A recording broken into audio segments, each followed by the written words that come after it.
Stephen, I hope you don't mind. We do go off on different tangents here, but I hope that you are relaxing.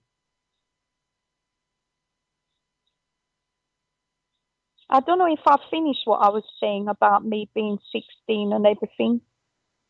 See, I do get a bit confused, you know. I'm quite an old pig now. Yeah. Is everyone there? We're here. We're still here. Don't you worry. We're here. Good. Are people enjoying this experience? I hope. I think they're finding it very relaxing, very, very interesting. Yeah, very interesting. It's certainly different, isn't it? Yeah. Absolutely.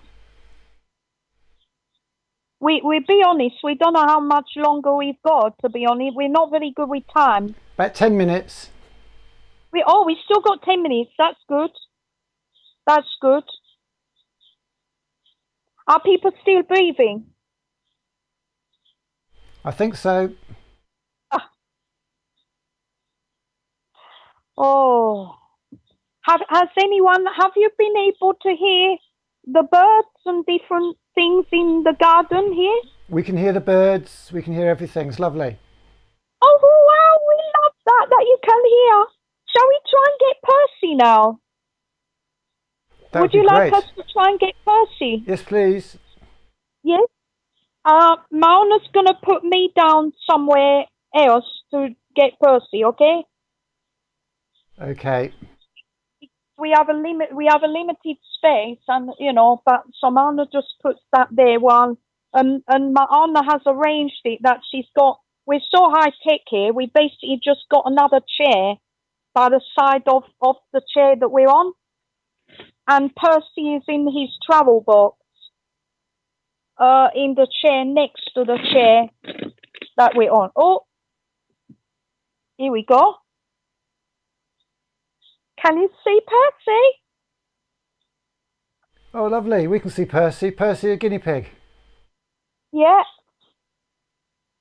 yeah. So this is Percy. He he didn't have the best of experiences this morning.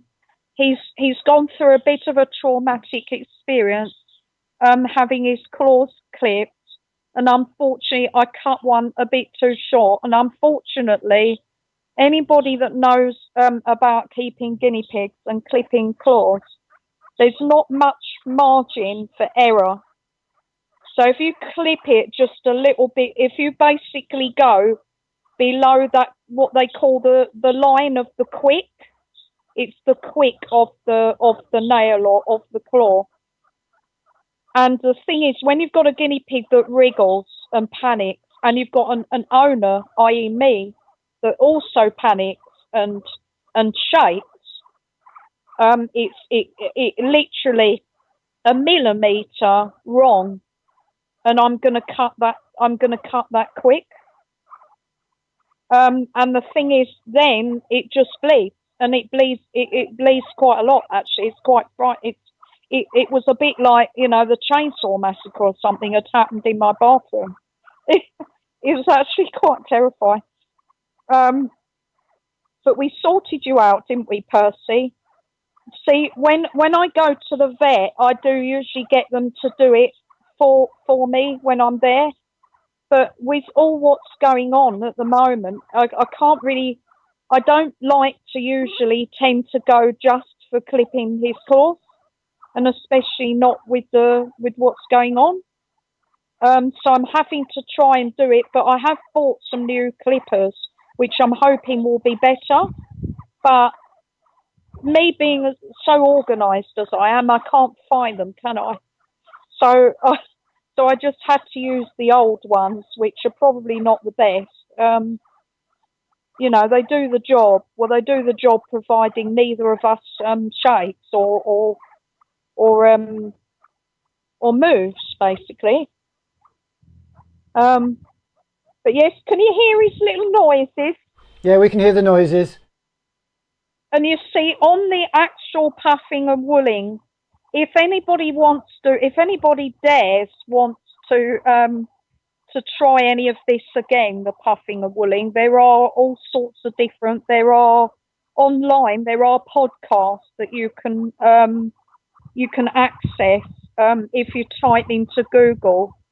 If you just type in Puffing and Wooling, it comes up with them, and they were produced by Heart and Soul. So you'll see my face come up, and you'll see Heart and Soul, and you'll see Puffing and Wooling, and I think there's about 10 of them.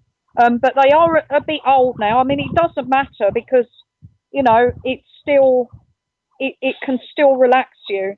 But what I'm saying is that I haven't recorded anything. I haven't recorded anything for a few years. Certainly not the Puffing and Wooling, anyway. So you can find that, but also you can find a series of comic strips. We've got our own comic strips as well, and one of them is actually just all about Puffing and Wooling. And they were originally published by Stripe magazine, and we used to be published by them bi-monthly, and it used to be on an online version and also in a paper version, which you could buy in selected places, like quite selected places. It wasn't widely available. It's more available in London area and in like places like art galleries and things like that, like the South London Gallery. I seem to remember they had it there. So different places. But online, you could find out where you could get it, or you could have it delivered. I think you could have it delivered to you as well. You could sign up for it and pay for it to come to you.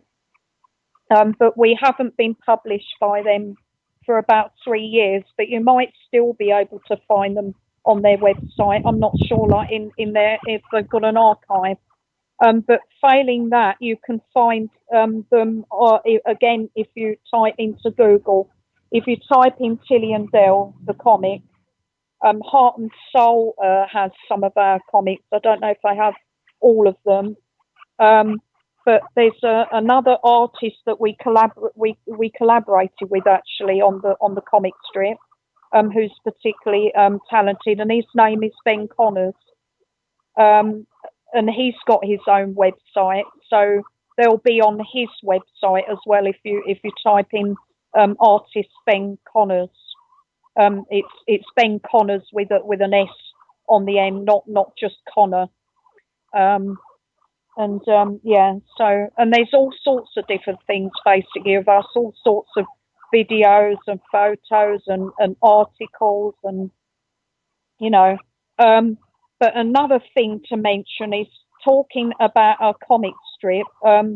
Rather excitingly, we were commissioned last year by Welcome Collection for a comic strip that was going to be in their new permanent gallery, Being Human.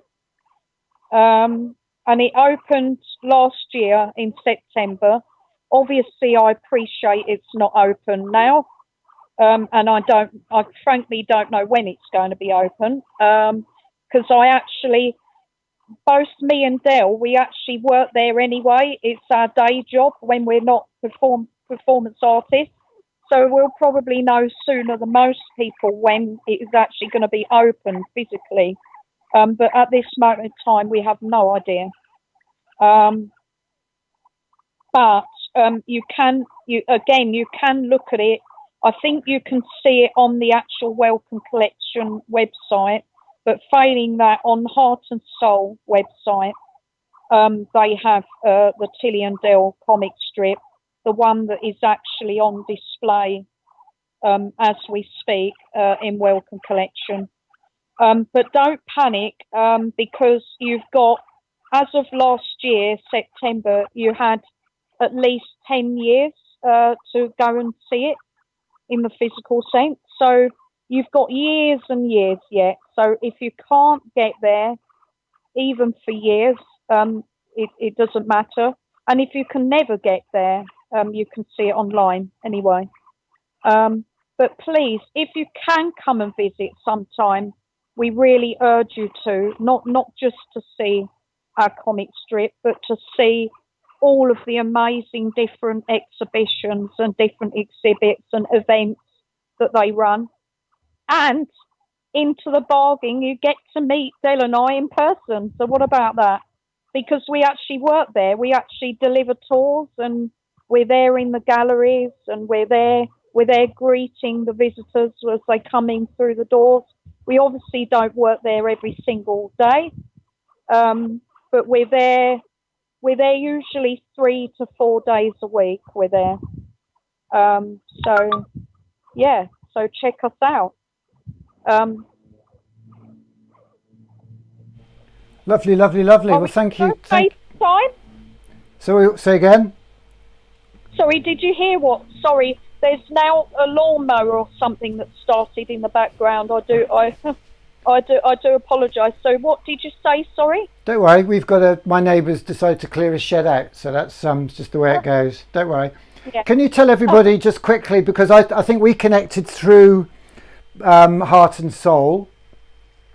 Yes. Could you tell everybody what they are and what they do and your role with them? Oh yes, of course. Yes. Dale and I, this year, at some point, we can't remember the exact month and date that we joined, but this year it's actually our 10th anniversary of being involved with them.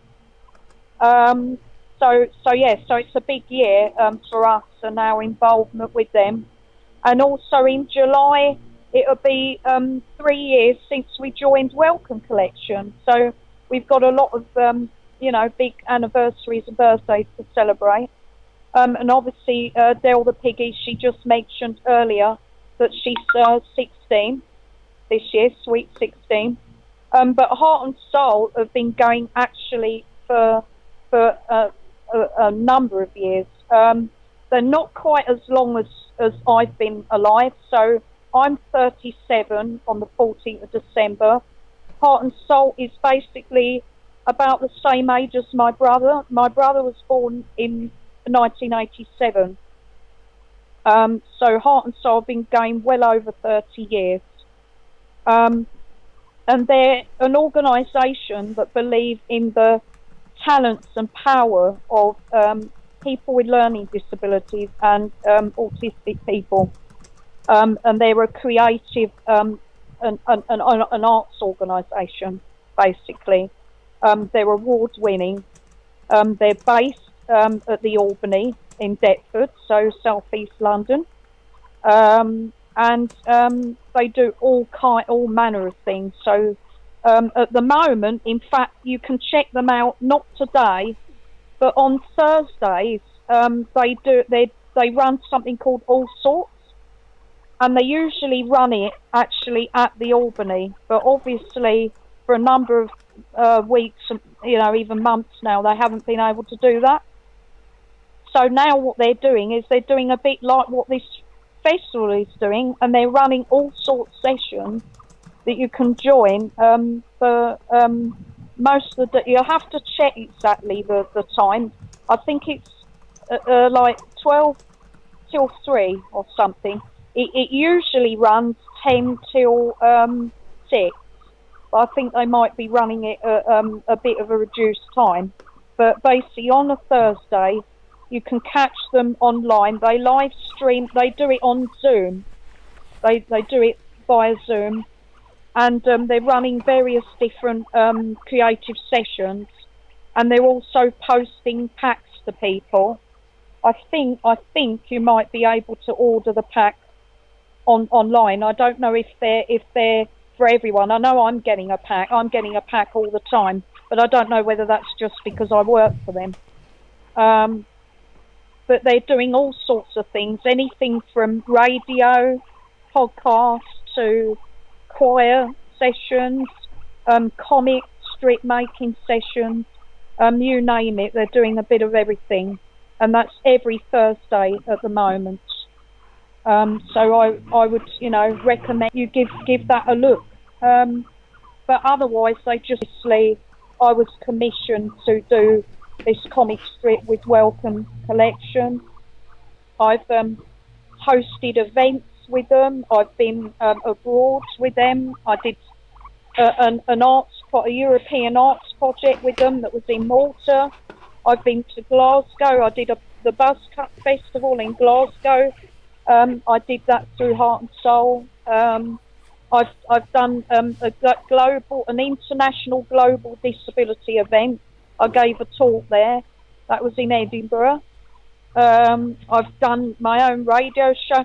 We used to have a series of radio shows where we would, a small team of learning disabled and autistic people would write and research and produce and present. We basically do every part of that, of putting that show together, and it would take about 4 to 5 weeks of like once a week sessions. And then we'd end up with a podcast at the end of it. I think it was it an hour long podcast, and there was a different theme each time. The only thing we didn't do is we didn't do any of the editing. That was some of the Heart and Soul staff. But otherwise, yeah, they just do tons of different things. So yeah, does that give you enough idea of Heart and Soul? Yeah, fantastic. That's a really good overview. Thank you. And Welcome Collection, by the way, maybe it's best that I just briefly explain what Welcome Collection are. That would be great. And where actually it is, because you actually at the moment not necessarily all of you know where it is. I know I speak to an awful lot of people, and it seems to be one of those museums that's still like a hidden gem, as it were, because there's still an awful lot of people who've actually never heard of it and certainly don't know where it is. So it's based on the Euston Road in London, so that's the Camden area of London.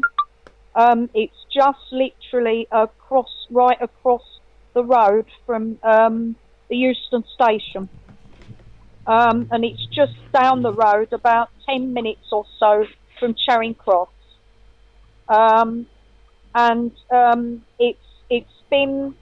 It's been based there. Basically, they are an organisation. They're not a charity. They're not government funded. They used to be. They've been going like over 100, or about roughly 100 years. It was originally set up by Henry Wellcome, and this other Henry Solomon Wellcome, and this other guy called Silas Burroughs. Both are Americans, and they originally started out as pharmaceutical people.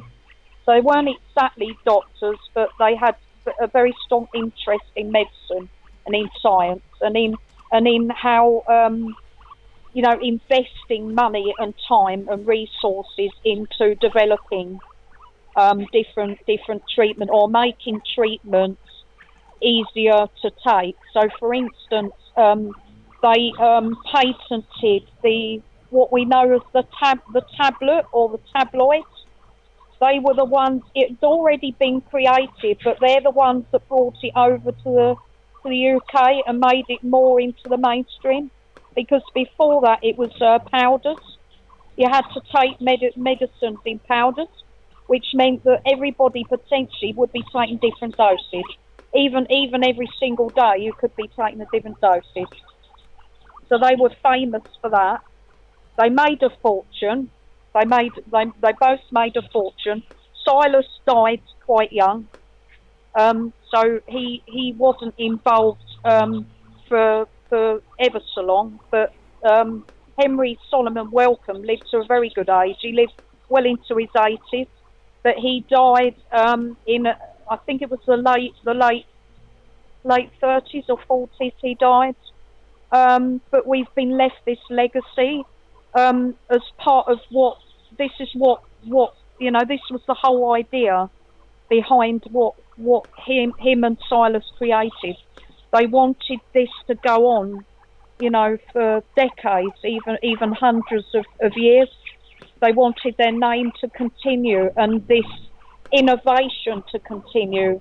The funding into medical research and science. We don't make medicines. We don't have a pharmaceutical company anymore. We sold shares and everything. That went years and years ago. But what we do have is a museum, which was his ambition. Another thing that Henry was really into was he was a massive collector. So he always wanted to have a museum. So to this day, we have a museum, but it stands on Euston Road, and in its current guise, it's been there. I'm really bad with dates, so I ought to know. It's been there at least 10 to 15 years in its current guise. So not very long, actually. In comparison to most museums up in London, it's still a relatively new museum. But yeah, it's basically we have the museum side, which is Wellcome Collection, and then we have Wellcome, which used to be Wellcome Trust. But we have a big office building next door to the museum. And basically that's all mainly about running the museum, but also about funding medical research and all that goes into, because we deal with a lot of graduates. We support graduates in they come to us with a proposal and they need funding and they need support, and that's what we do. And we work there. So does that, sorry, I went on a bit. No, that's really interesting. Thank you, Tilly and Del. That's been lovely. So we're gonna move on now. Actually, we've got somebody else. In fact, I'm going to get somebody up here who I think would love to speak to you. Actually, hang on a second. Oh, really? Yeah, chap called Brian who's been helping us out curate a lot of this. Let me see if I can get Brian up here. Okay. Brian's you still see us and hear us. Brian's fantastic. Yeah, well, he'll be able to see you, but he'll be sitting there now. Actually, let's see if we can get Brian on the phone, shall we? I know. I think this has gone kind of well. I don't know. We'll have to see what feedback we get. I hope I haven't bored people to tears, but. Well, you can certainly look at it in your own time. I'm just going to see if I can look back at these. Yeah, it's all saved on YouTube forever. We're filling the internet up with this stuff. That's brilliant. So on the screen at the moment, we've also got a chap called Grandad Wheels, actually, and this is some people know him as Brian, but we find that far too stuffy and boring to call him by his proper name. How are you today, Grandad Wheels? Hello, mate. I'm fine. How are you? Yeah, very, very good. Thank you. So, Tilly, this is Grandad Wheels below. I don't know if Grandad Wheels has got any sort of feedback regarding your performance there. I'm trying to see. I don't know. I can't see him on the Twitter that I've got at the moment. It's the ugly bloke on the left. On the right, I mean. Ugly bloke in the wheelchair. Oh, yeah. Yes. With all the merch behind him. I'm here, mate. Yes, ready to go when you are. Can you hear us, Brian? I can hear you loud and clear. Can you hear me? Can you hear Tilly? I can, yeah. Why don't you have a chat with each other for 2 minutes? Yeah, sorry, I've got a lawnmower at the moment going on in the background. Sorry. Tell you what is...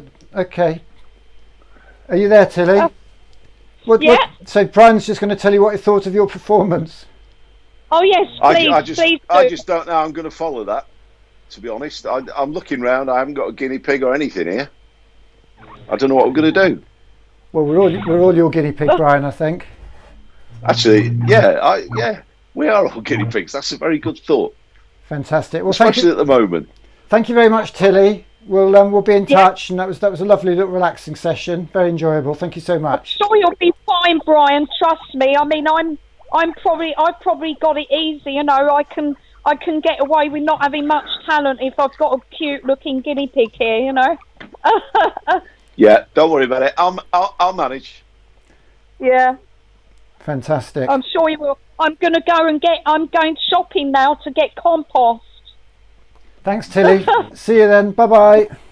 Thank you. Take care. You too. Thanks so much. Bye-bye. Bye. Bye. Oh, got last flash of the cuddly toys there. There we go. Fantastic. Well, let's fade that one down. Grandad Wheels is in that. Oh, no, not that one. Grandad Wheels is over here. And that one there. So how are you today, Grandad Wheels? I'm here somewhere. I'm fine, mate. It's believe it or not, I'm up north in Halifax, and it's actually sunny and warm, which is something we don't see very often up here. Is that quite rare up that way? As you know, it's normally snowing and icy and horrible. And oh, she's back again now. No, she's not. Oh, right. Oh, of course, 8-second delay. I keep forgetting that. I'm looking at the screen at the wrong time. Right, I'm looking at you now, Nick. Did you think you'd been gatecrashed? I'm here. I'm fit and well. I'm ready to go. Well, that's good to know. So at the moment we've got 2 videos lined up. We seem to have lost the third one. Oh. We'll do our best to... Is it on YouTube? No. I sent them to Malumba earlier. Okay, so we'll track that down. At the moment we've got music and... Right, that's for when I'm talking to Martin in a minute. Music and movement. And you should have another little one for Ravenscliffe. Him called The Importance of Art. That's the only one we don't have at the moment. It's here somewhere. Malumba's going to look for that. So The Importance of Art. Malumba will email that over to me shortly. So why don't we sort of bring you up full screen like that? Well, let's talk while you're getting ready there. So why don't you tell everybody your story, Grandad Wheels? Right. Okay. And yeah, go for it. I'll try not to bore everybody with it, but you're probably wondering what I am and why I'm sitting here, and it's pretty simple, really. I want to use my little session today to talk about art and disabled people. Until 2013, I was not a disabled person. I was just an ordinary guy going about his job, looking forward to retirement. And then something quite horrible happened. In August 2013, I was out on my bicycle one Sunday morning, and I was kind of not hit by a car, but I was forced off the road by a car. And that wouldn't have been too bad if I'd just fallen off my bike. But unfortunately, I went over a wall and down an embankment, and I hit a tree in midair, and then I dropped into a river. At which point I realised, by touching my legs and realising I couldn't feel them, that I'd actually broken my spine. Turns out I'd done a lot more than that. I'd ruptured my aorta, broken my spine in at least 4 places, broken both shoulder blades, a load of ribs, a catalogue of other things as well. But I didn't die, which was quite nice. Somebody managed to find me in the river, and I think they're called mountain rescue or something like that, because it was in the middle of nowhere. And they managed to get me to hospital in Manchester, bung me in a coma in ICU for, I think, 2 to 3 weeks. I can't remember exactly how long because I wasn't there. I was off with the fairies. And eventually I got better, and I spent just about a year in hospital getting better. And I'm now a permanent wheelchair user, in a wheelchair all the time, very, very poorly to start with. But 7 years on, I'm kind of a bit fitter, getting on with life and cracking on. So that's my background. What's that got to do with art, you might ask? Well, I had a grandson at the time who was only 6 months old when I had my accident. And as he got a little bit older, obviously he'd only ever known me in a wheelchair, but I started to worry a little bit about how would he react to me being his granddad in a wheelchair when he was a bit older. Would he think I was different? Would he find me a bit strange, a bit odd? So I wrote a story about the day that he says to me, "Grandad, why are you different to everybody else? Why don't you walk around?" And I wrote this silly story, which involved me making up a complete load of nonsense about being attacked by a lion in a jungle and having a fight. And that's why I ended up injured and in a wheelchair. And the story got embellished a little bit. And my wife read it and said, "That's quite funny." And other people had a look at it and said, "That's pretty funny," because he ends up taking me on an adventure and we get up to all sorts of nonsense. And so I wrote it as a proper story. And then I wrote another one, another one, another one. And I thought these need to be illustrated to bring them to life. And I spent 2 years looking for an illustrator with no success at all. And then eventually I found somebody who was retired like me and was happy to have a go at doing something they'd never done before, because I'd never written before. And lovely lady Lynn Hickins said, I'll have a go. I can paint things, but I've never illustrated, but let's have a go at it, as you do. And look what we did. We came up with this. That is me, Grandad Wheels, and Charlie there is my real life grandson, Charles. And there's a dog in there as well, which is Barney, my pet spaniel. So we turned this into a book. And of course, nobody in the publishing world was remotely interested in this, despite it being one of the very few books featuring somebody in a wheelchair as the main character. We tried and tried, no interest at all. So we thought, to hell with it, we'll do it ourselves. So we put some money in and we published the book for ourselves. And the first one of the 6 stories that was published by us on the 1st of November last year.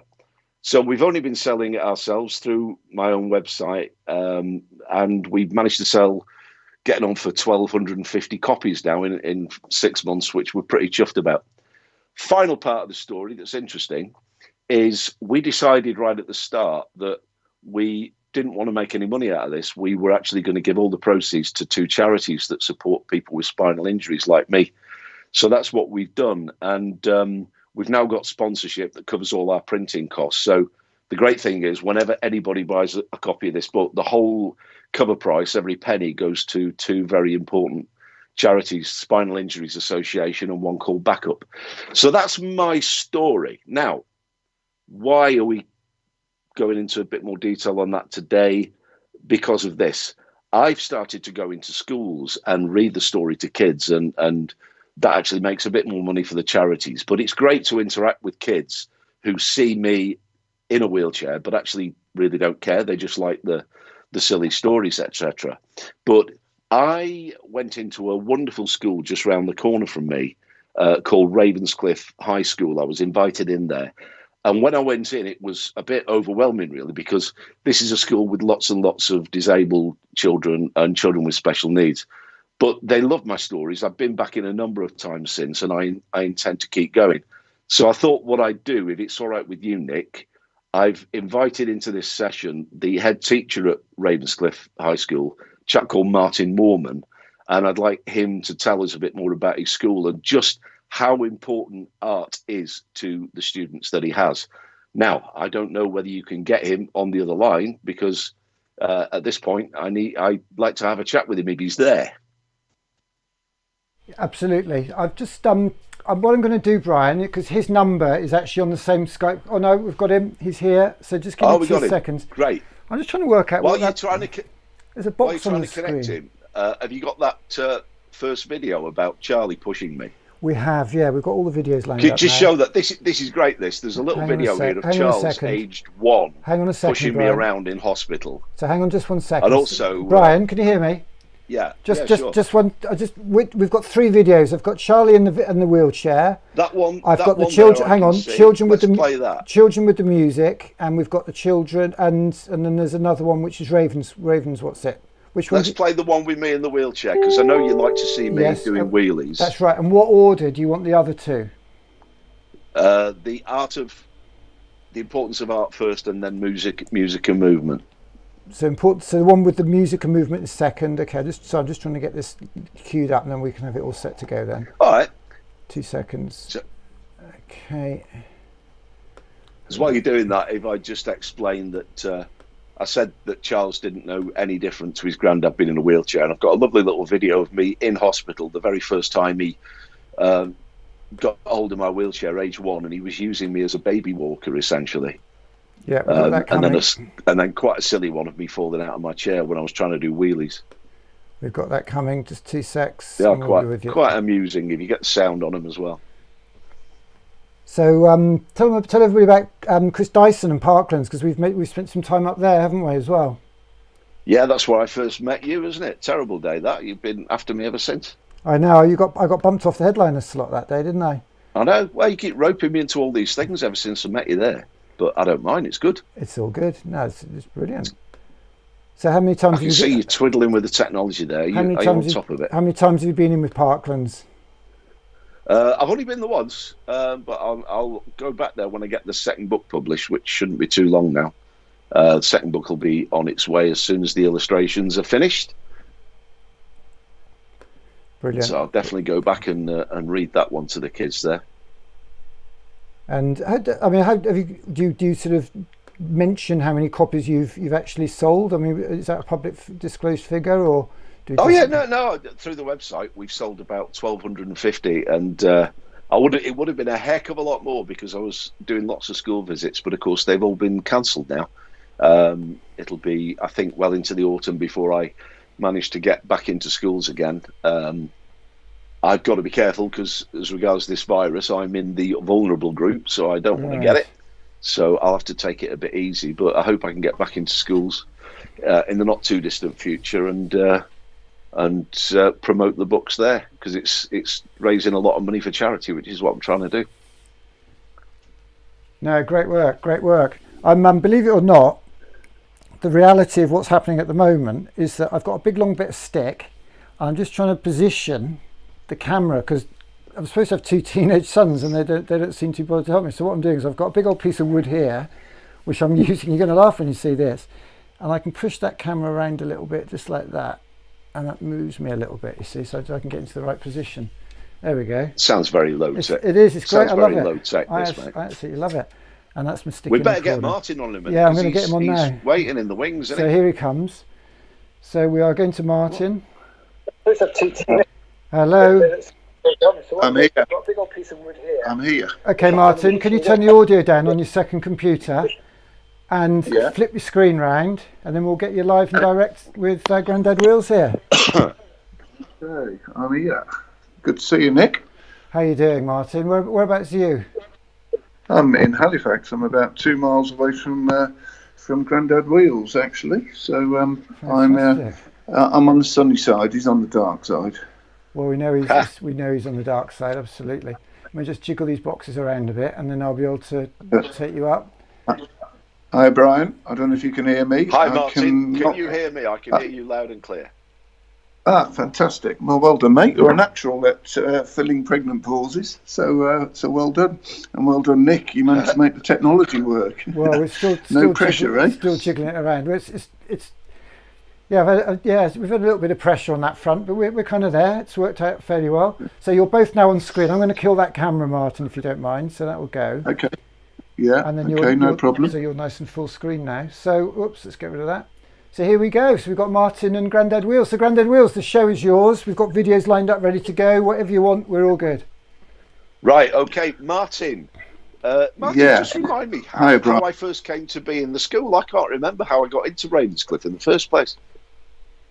Yeah, I can't remember. That seems so like last year, doesn't it? I mean, a lot has happened in the meantime, and I think everything seems a bit of a blur just last week, let alone 2019. But I think you must have made some sort of approach to us, and we Bagsied you, and we loved your story, and we loved the thought of you coming in to our school. That doesn't sound like Grandad Wheels, does it? I will be back in again many times, mate, once this horrible bug goes out of the way. I've told Nick a little bit about what Ravenscliffe do, but for the benefit of the people that are watching us now, just talk to us about the children you have and the particular challenges that you've got, and then we'll move on to talk about how art helps in that environment. Okay, I will do, but before I do that, can I just explain the hat? Is that feasible? Does that, of course. Well, I noticed Nick is wearing a cool hat, and I don't normally wear a cool hat. Mine's my son's. I've got to a stage. I've got to a stage in life where I'm borrowing my son's clothes now. Well, this is my son's hat, actually. Let's show us it then. We can only see the underneath of it. What's on the top? Okay. I think it's designer. I think it's Ralph Lauren. I think too much money in that house. Yeah. Anyway, the reason I'm wearing it is because last week in our live online assembly at school, we've done 9 of those, 10 today actually, the number 10 today, because obviously we're in lockdown, so we've only got a few kids in.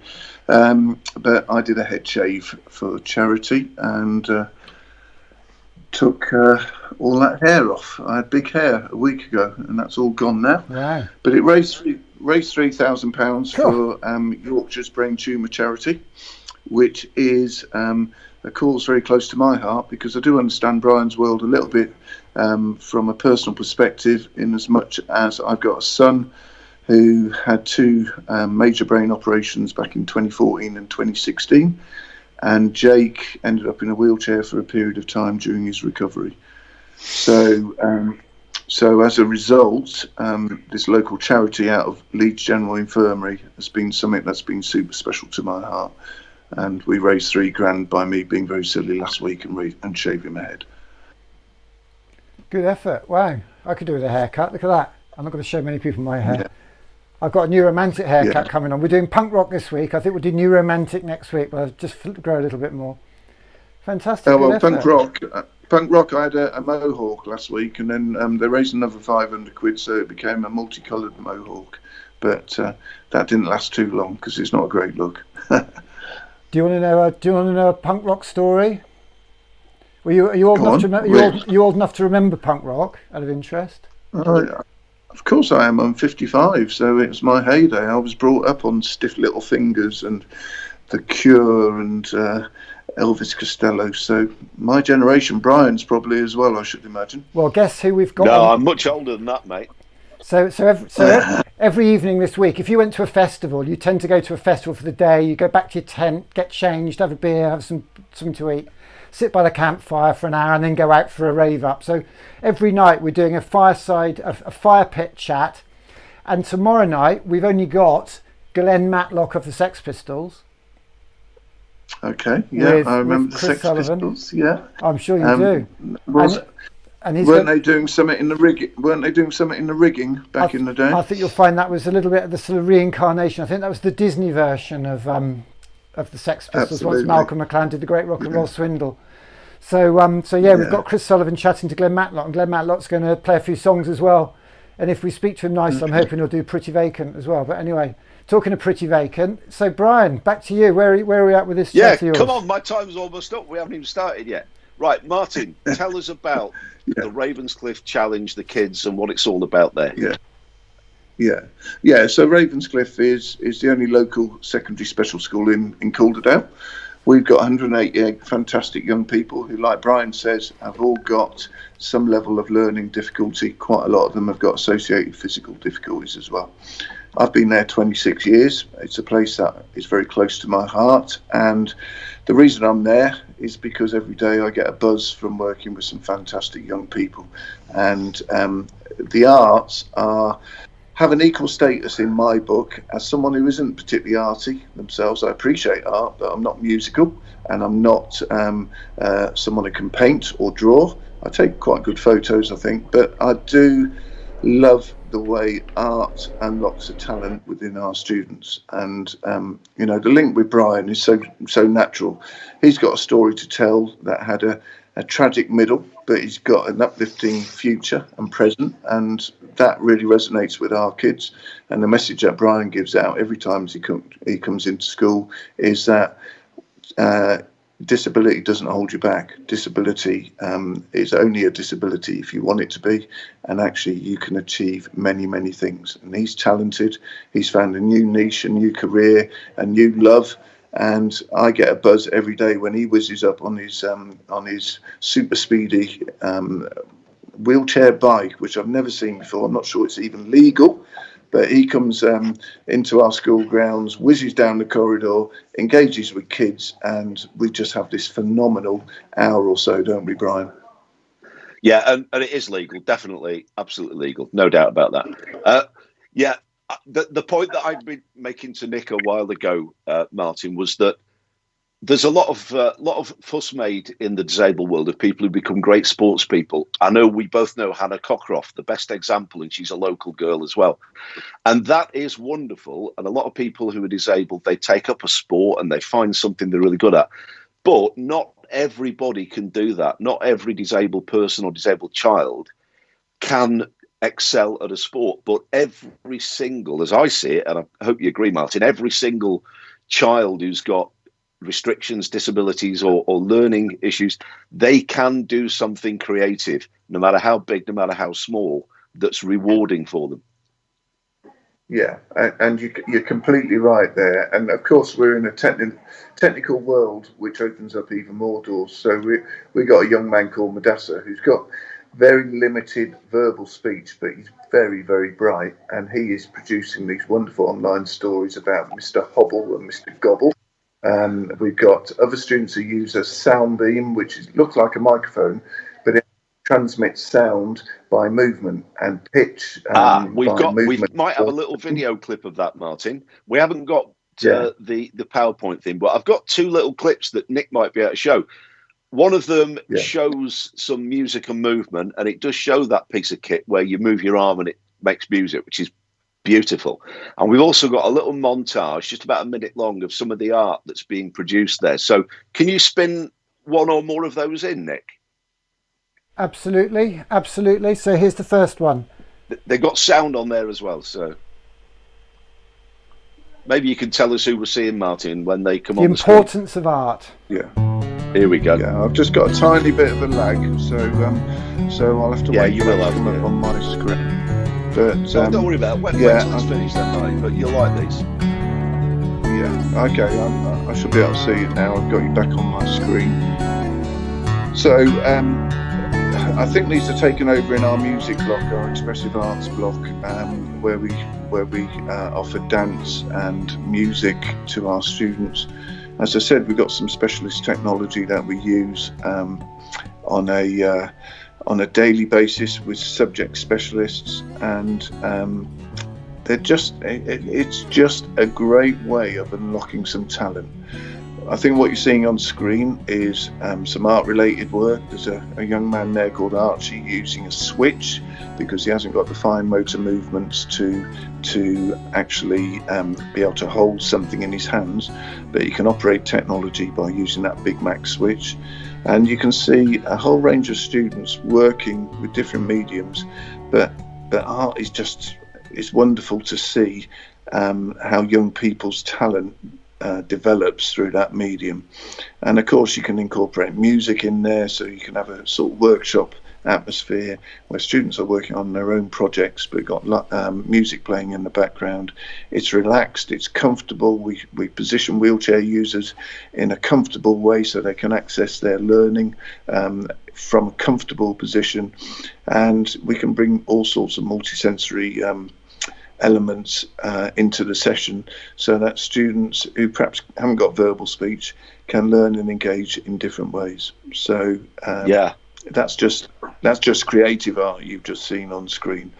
I think if Nick let's see the next one, Nick. Let's have a look at this next one, which has got some music and movement. It's absolutely wonderful, especially the first bit where the young lady, I forget her name now, who's using her arm to create the sound.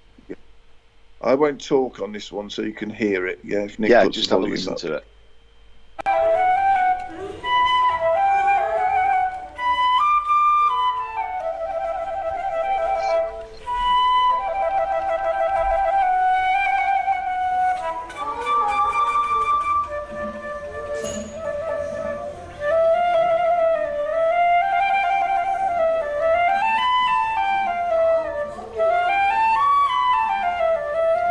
Take that one back to the start, Nick, if you can. Yeah, I didn't see it on screen. Oh, I can see it now. Yeah, it's kind of coming halfway through that one.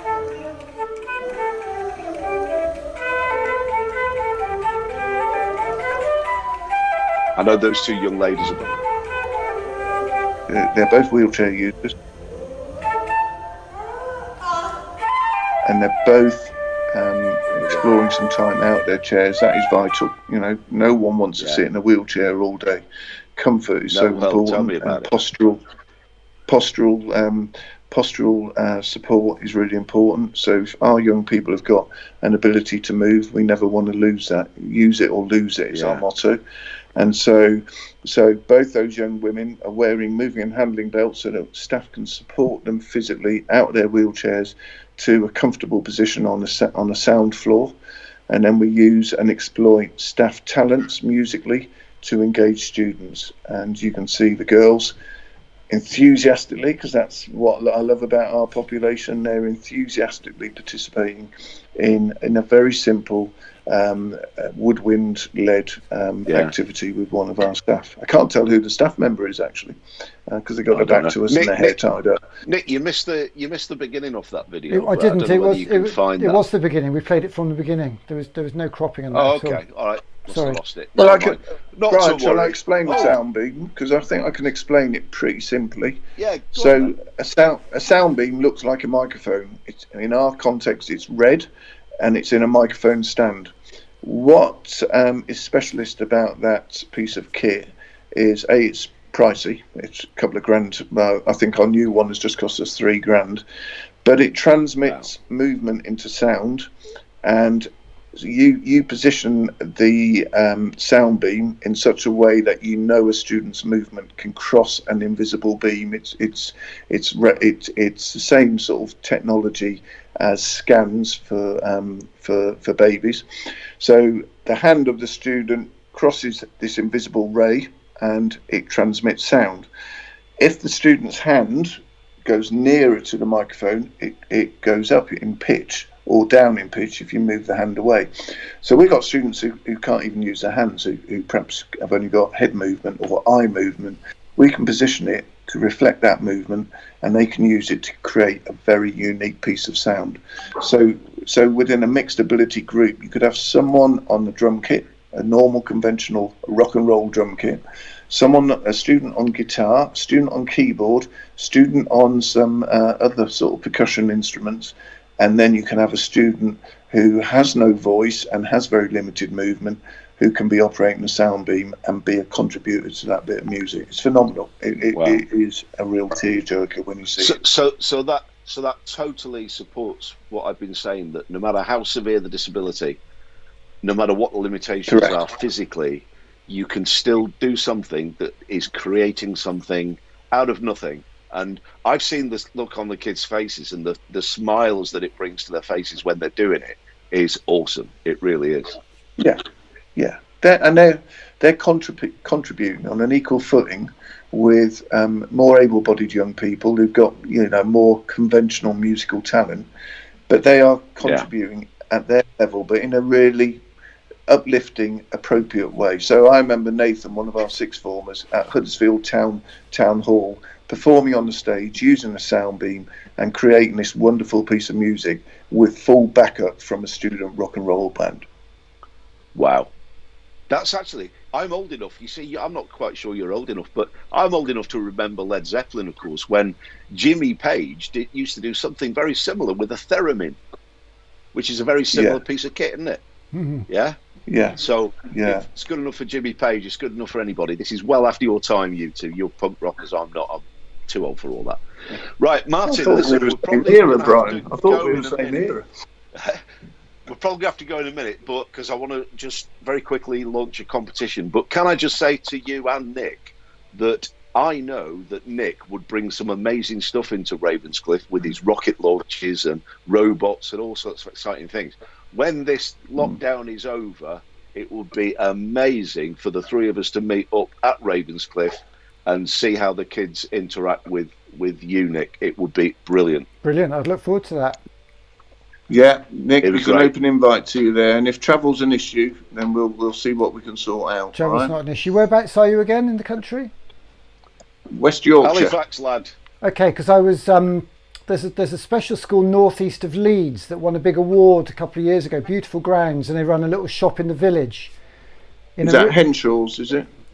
It's a very, very nice little. There's a lovely little village that they're in, which is actually quite posh, very posh part of Yorkshire, just northwest of Leeds. I think it might be in Harrogate, and it could be Henshaw's College, possibly. Okay, I can't remember the name now. I had a super day there. It's all posh up here, mate. It's all posh up here, really. All posh. Well, thank you very much. Following in some famous footsteps if you came up, Nick, because we have the Brownlee brothers, we have the Manfreds coming to school quite often, Manfred Mann. We had Lord Coe here last year, so you would be following in some famous footsteps. Is that Sebastian Coe, Lord Sebastian Coe, is it? Correct. He came and opened the track. Right. Our trackside building that Brian's based one of his books around. Oh, cool. I was at university with Sebastian Coe. Were you a Loughborough boy? Yeah. My Martin, boys, my oldest boy and my daughter went to Loughborough. Sorry, I'm talking over there, but just to mention that where this track is, part of the school, there is a cafe there which do excellent lunches and things. In fact, it's so busy you've got to book a table.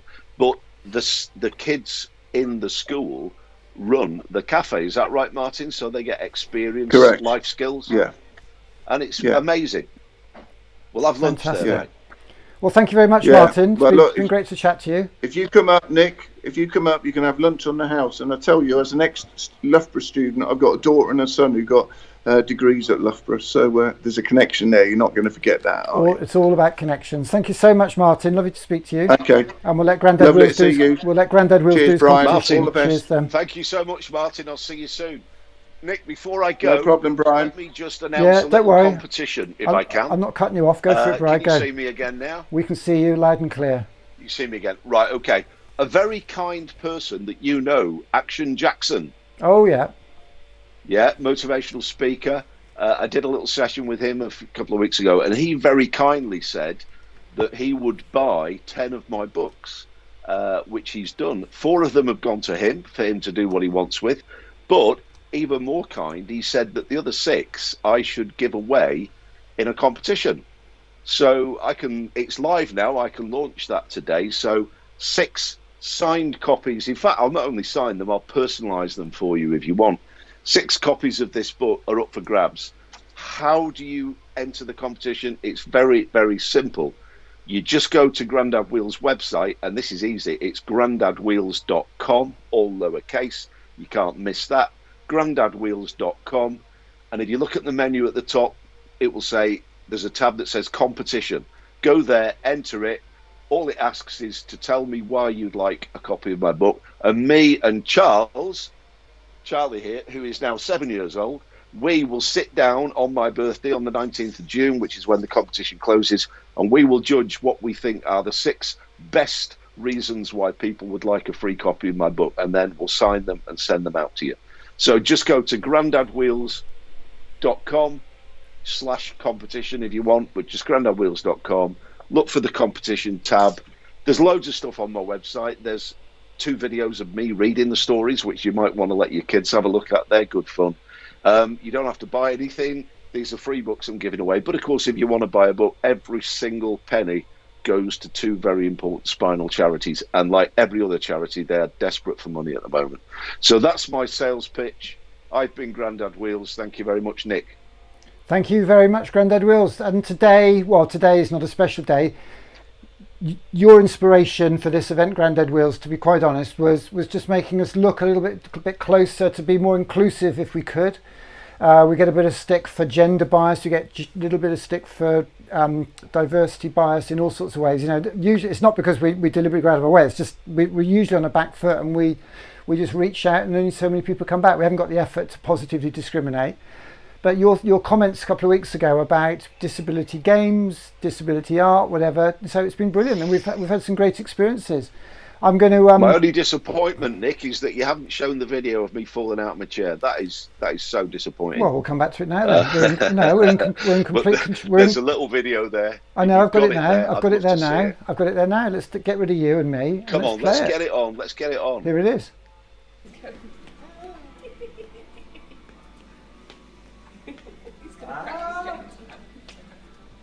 Do a wheelie. Wow. Okay, now Charles. Now Charles, do a wheelie. Do a wheelie, Charles. And again, do a wheelie. Whoa. Now Grandad. If you fall over. Oh, shit. Uh-oh.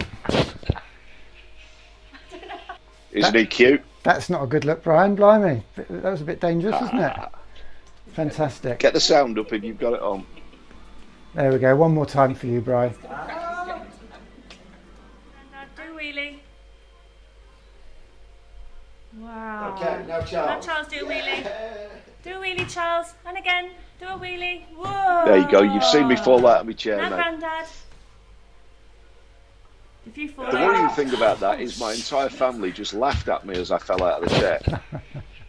You know, they thought it was hilarious. Luckily, there was a very soft settee behind me, so I didn't hurt myself. But that'll teach me to have wheelie competitions with my grandson, won't it? That'll learn you, won't it? That'll learn you, all That'll right. learn me. Well, thank you It's so not the only much. time I've fallen out of the chair, mate. I've fallen out many times since, but that was the first time I fell out of the chair, I think. I laugh every time I see it. Right, Nick, I'm take care. out of here, mate. Enjoy the rest of your weekend. And keep up the It's great been work. emotional. I'll speak to you again soon, mate. And we'll have Kerpa on tonight, who we're just going to play a little promo for now. She's actually singing tonight. Oh, yeah, please do. So give us all your support on socials, get the word out, tag everybody, let's keep the vibe alive. Boom. See you later, mate. Thanks, Bride. All the best. Cheers. Bye. Always lovely to see Grandad Wheels there. And as I say, this young lady here, Kerpa Suwali, who's going to be singing tonight. This is the moment we first saw her at a conference in Leeds talking about poverty and education.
Well, it's lovely to be here, sharing this beautiful place with everybody.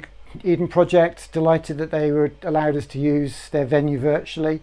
Really was super. And we're now going to be moving on very, very swiftly to a really exciting session today, actually, which I'm really looking forward to. And that's the Moving to Mars, Living on Mars, Journey to Mars, Going to Mars piece with Now Press Play.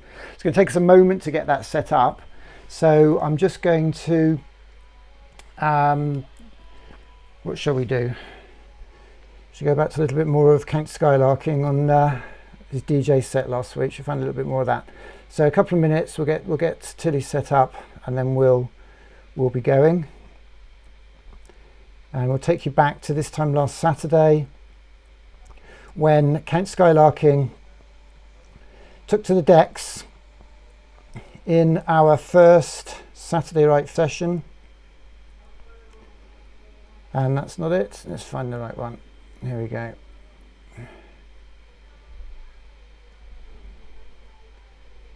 Where are we?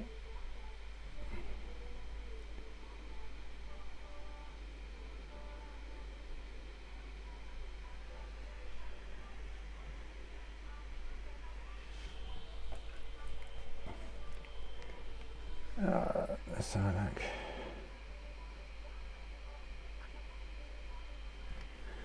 Probably easier if I try to proper mouse. It's all a little bit clunky over there.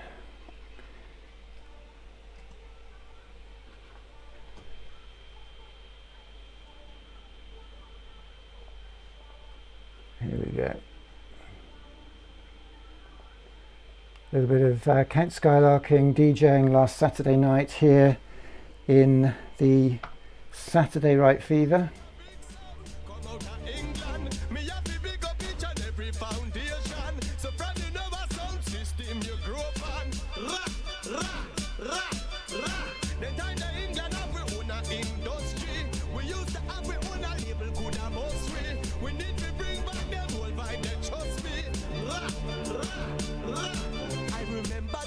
When me used to live box, and my stop and my we travel in a van back. The little money when me get me never matter about that. Me a work forget me one opportunity picture.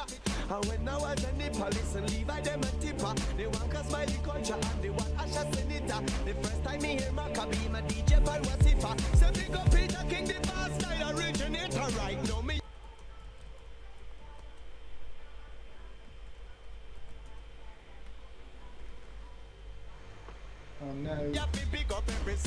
We had some fun and games last week. We had some fun and games with Skylarking's Wi-Fi was shocking. We did all right there. Manchester's got all the internet tonight. Bless them, gotta love them. United Kingdom streaming. United we stream north, south, east and west.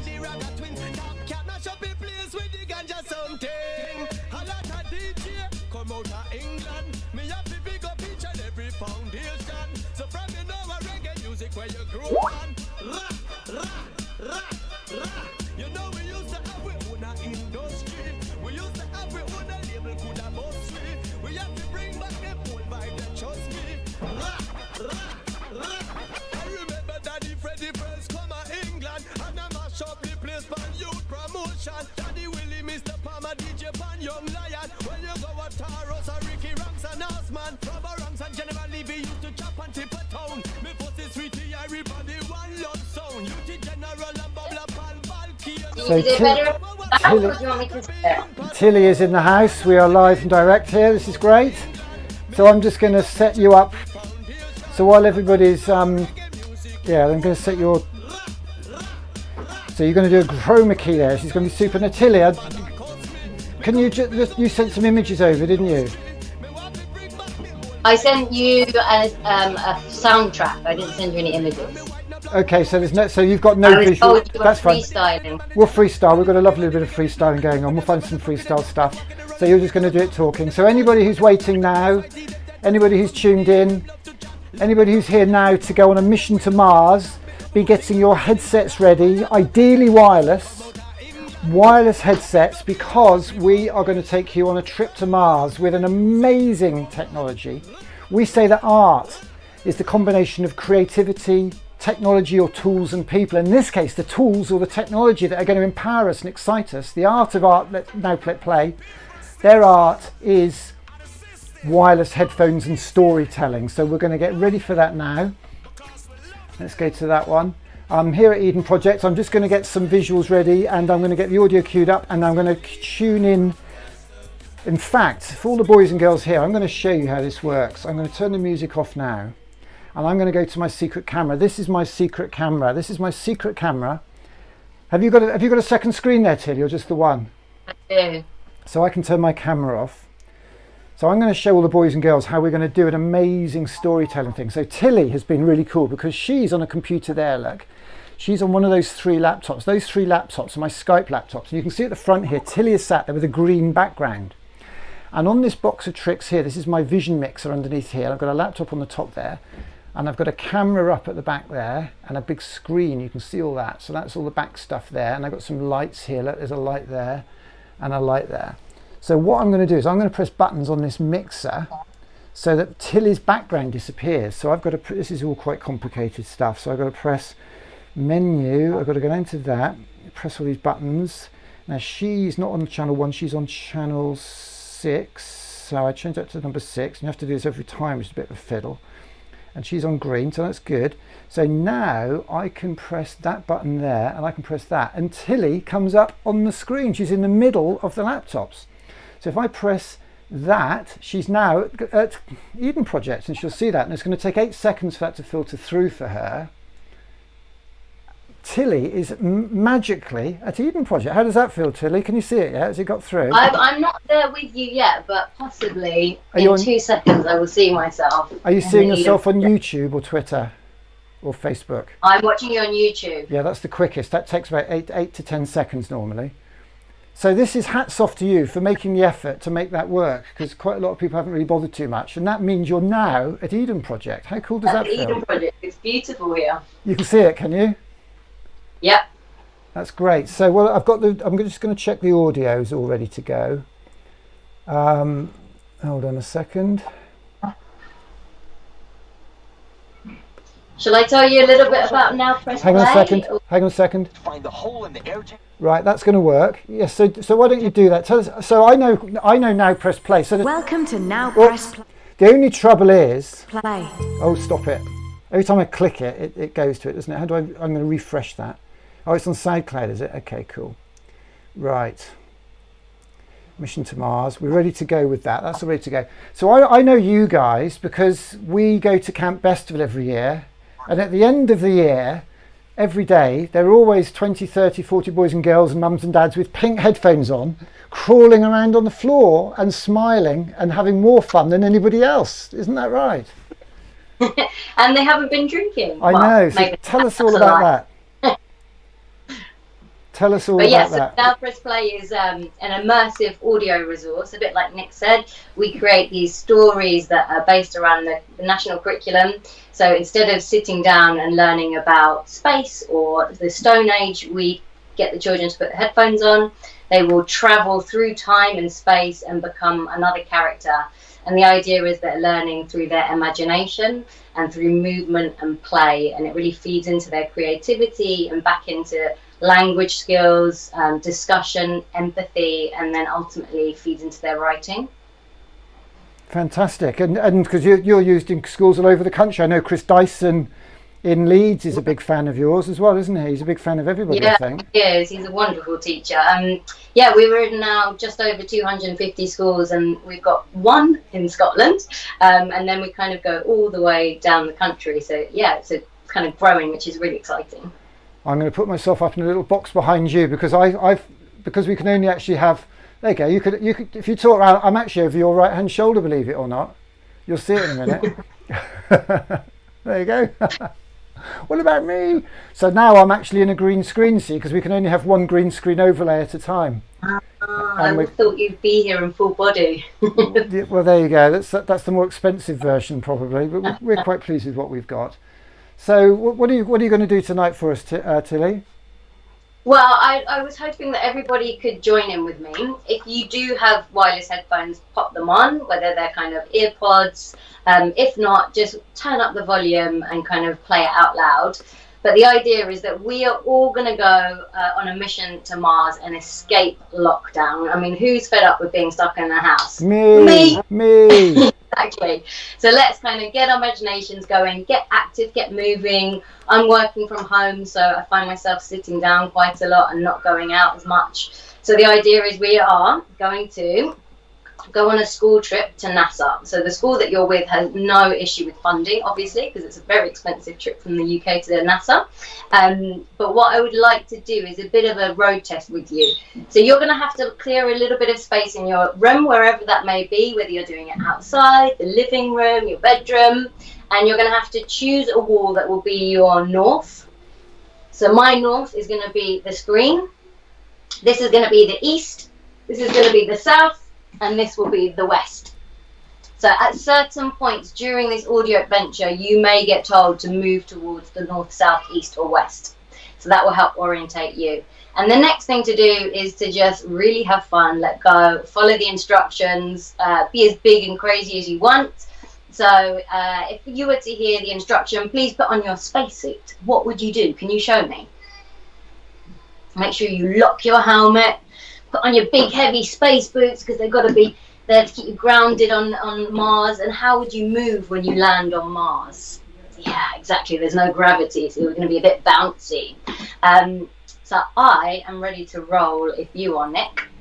Okie dokie. Well, let's go. 3, 2. And then you're going to be joining in with me, Nick. Can we see you as well?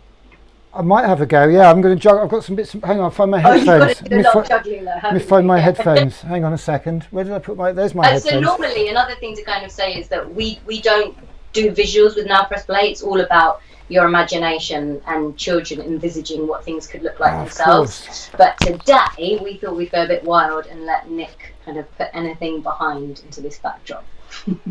Okay. So well, enjoy the creative mix. that sounds like a plan, doesn't it? So I am now headphoned up. I'm over your shoulder. I'm actually going to just put some bits and pieces in, but it's just eye candy really. So are you ready? I'm ready. Okay, and you should be able to hear, and we're playing. Welcome to Now Press Play. You are about to go on an adventure. I can't hear it. Listen carefully to the instructions and act them out. Okay. I've got a feeling that. Oh, that's interesting. So we're okay, that's interesting. We're gonna have to sort this out. Only the computers, the Skype computers, can hear each other because we haven't patched the main audio through. Hang on a second. How can I do that? Audio out. Let's take the audio out of there, which is currently going in there. Okay. All right. Is that going to reach? Not quite. Well, while you're doing that, I just want to. Really inspiring story. My eldest, lots and lots of stuff that was going on before really chimed with me because my eldest sister Jemima, who's how old is she now? 49 now, has PMLD, so that's profound and multiple learning disability. Okay, go on, carry on. Sorry. So creative work is very, very wonderful.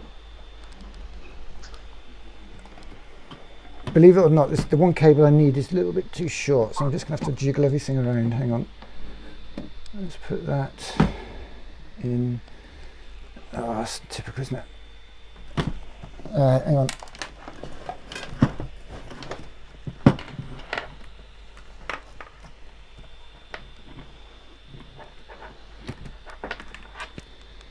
Right, nearly there. Oh, put that on there, like that.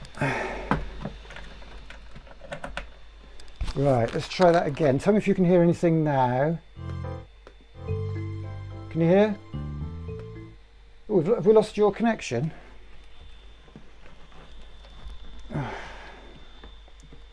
Expecting free. Okay, let's stop that. Can you hear? Can you hear it? I can hear you. I can't hear the Now Press Play. You can't hear Now Press Play? You are on a school trip, sitting on the coach next to your partner. Where could you be going? Right, children, let's all get off the coach. Come on, up we get. And gather round me in the middle, please. Okay, I'll try something else. I've got another idea. We all here Hold in on. a group? Looks as if there's no audio coming out of the mixer on that port. That's interesting. Right, so what I'm going to do now is try something quite creative. I'm going to clip that microphone to that. Let's see if that does it. Should I think?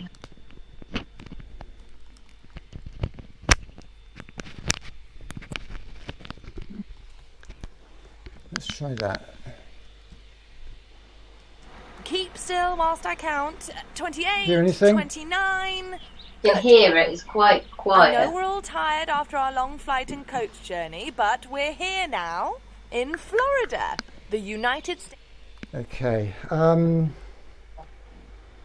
Because what I said to Malamba was to play it through Soundflower or something like that. It's nothing to do with that. It's playing perfectly. It's just that you're on a different audio circuit. Give me 2 minutes. I'll have another idea. I need to get another cable for this. Nobody's been actually able to hear the stuff when they Skype in. So bear with me just a second, Tilly. Sorry. Oh, right. I am going to go back to Skylarkin for a few minutes, DJing feverishly away. Let's get Skylarkin back on. Sorry about this. There we go.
boy back again.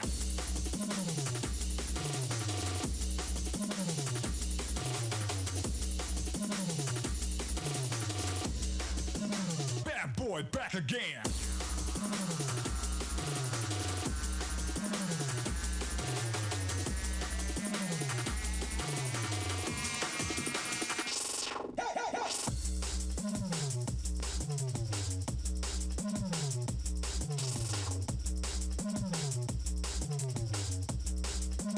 Bad boy back again.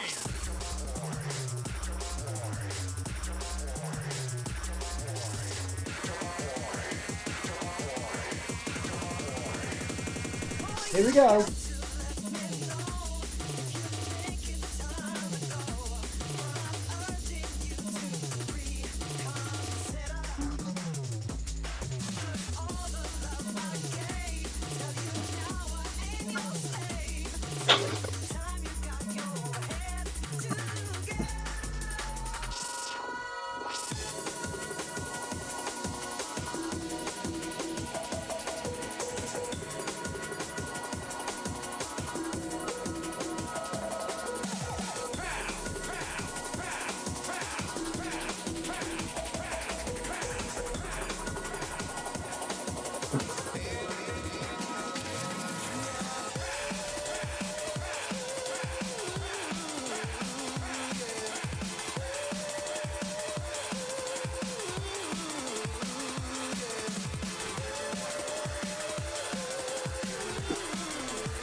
Here we go, Skylarking, mashing it up, come on.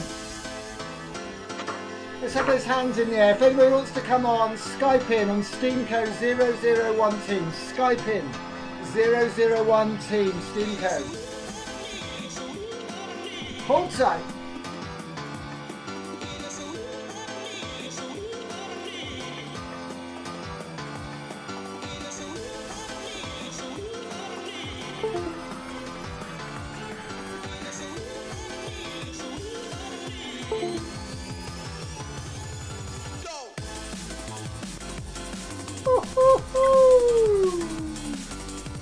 On fire! United we stream. United Kingdom. Smashing it.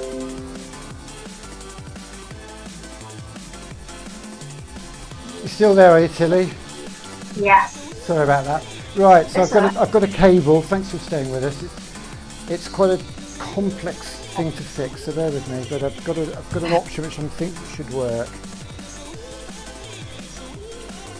And this is to patch that audio from there to the headphones.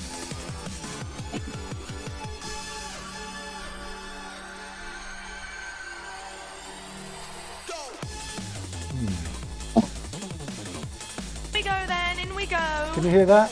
Look at all these Yes, that sounds so much better, yeah. That's encouraging, isn't it? I've had to completely rewire the desk. I know, I've got no internet on the laptop. That's a good look, isn't it? Come on. Oh no, sorry.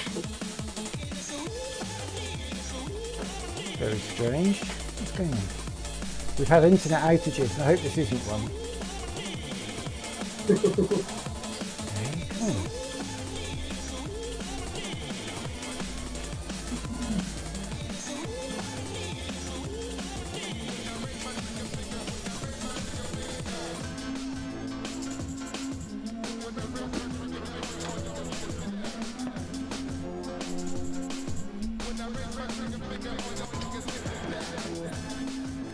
What tends to happen with technology is one thing goes, it's like a load of dominoes that kind of go falling. Yeah. But it should have, it's saying it's on Wi-Fi, which it shouldn't be. Come on. Here I come, you can't hide. Gonna find you and take it slowly. Ready or not, here I come, you can't hide. Gonna find you and take it slowly. Ready or Come on, internet, where have you gone? Gonna find you and take it slowly, slowly, slowly. Now raise my trigger finger on your guess it's hit the deck.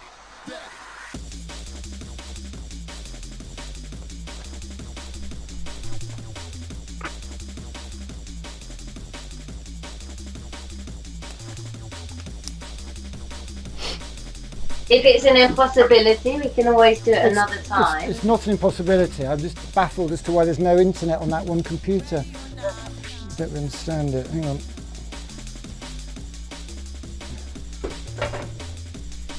Oh, you're not on camera, so it doesn't matter. And everybody can hear me panicking, but it's fine. Just, I don't really want... I don't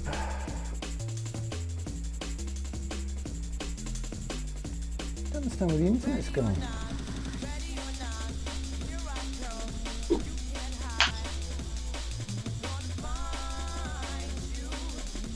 See, the internet's here because that's streaming off the internet. Yeah. What a perfect day as well. Okay, we've got internet. Okay, so let's go back to, now press play. Refresh. Suddenly doing it without any visuals or anything is quite a nice prospect, actually. Easy. Yeah, life, I mean, we don't have to do I know. visuals. Well, no, that's not the deal. The deal is just playing your audio. Welcome to Now Press Play. Did you hear that? You heard that, yeah? Yeah. Okay, that's good. Okay, so that's encouraging. So 2 secs, just going to get some stuff queued up. Choose a free gift with Confused.com rewards. Okay.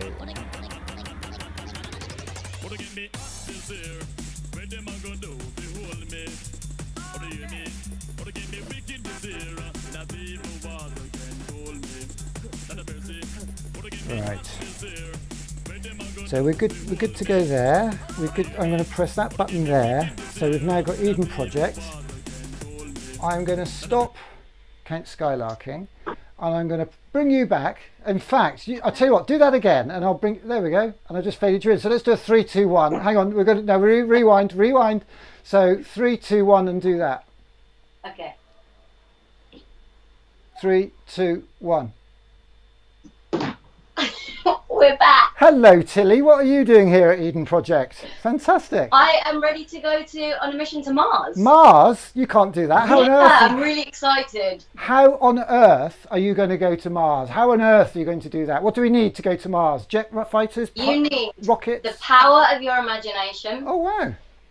A bit of get up and go, being ready to move, and your game face on, and someone who wants to have a bit of fun. Fantastic. Well, that sounds great. Let's do it. Let's do it quick. Let's go. Do I need to put my headphones? What? You gave me some headphones. I need to put my headphones on. You've got your headphones. Put your headphones on. Don't forget north, east, south, west. Brilliant. Ready to follow the instructions. Ready when you are. Let's do it. All systems go. We are ready to go. Are you ready? I'm ready. 3, 2, 1. You are about to go on an adventure. Listen carefully to the instructions and act them out.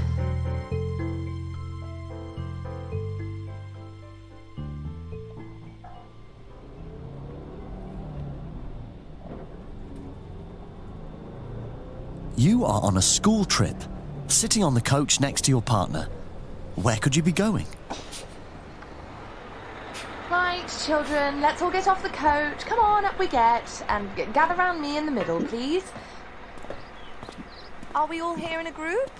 Keep still whilst I count. 28, 29. Good. I know we're all tired after our long flight and coach journey, but we're here now in Florida, the United States of America. Just feel that sunshine on your face. Let's make our way over to NASA. It's in the north. In we go then, in we go. Look at all these scientists and computers. Hands up, does anyone know what they do here at NASA? That's right. They run the American space program. And today they're sending 10 astronauts to a planet where mankind has never been. With your finger, write the name of the planet that you think they're going to. Oh, look, here's someone to show us around. Hey, kids. My name's Neil. As in Armstrong. As in the first man on the moon. You all knew that, right? I can't believe it's Neil Armstrong. All right, steady, lady. Autographs later. So, anyway, today we are launching the first ever mission to Mars. It's a big day for humankind and a great day for America. God bless her. And you guys are going to watch it happen. T-minus 20 minutes. Now that means 20 minutes till takeoff. We'd better get to the space shuttle. The launch pad is in the south side. Okay, line up on the south side, backs against the wall. And look up. That's the shuttle, right in front of us. It's white like an aeroplane, but pointing upwards. It's attached to some massive orange rocket boosters. Point at them. Those rockets are full of fuel and will blast the astronauts into space. Once they're in space, those rocket blasters will disconnect from the space shuttle and float off. Oh, look! Here comes trouble. It's Valentina Tereshkova, first woman in space. She's from Russia. Hello, Neil. Hello, comrades. My name is Valentina Tereshkova. Yeah, they know. Of course they know who I am. Now, little children, we have just enough time to look inside the space shuttle itself. Would you like to do that? Of course you would. Okay, step up to the shuttle in the middle. Get in a big circle around it. Are we in a circle around the shuttle? We've got to climb up a very tall ladder to reach the hatch. Up we go.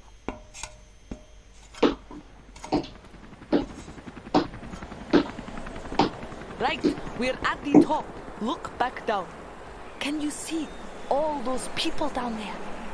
They're here for the launch. Open up the door and climb into the space shuttle. This is the flight deck, where the crew fly the shuttle. Look at all these buttons. They're everywhere, even on the ceiling. In the middle is a big joystick to control the shuttle. Reach out and touch it.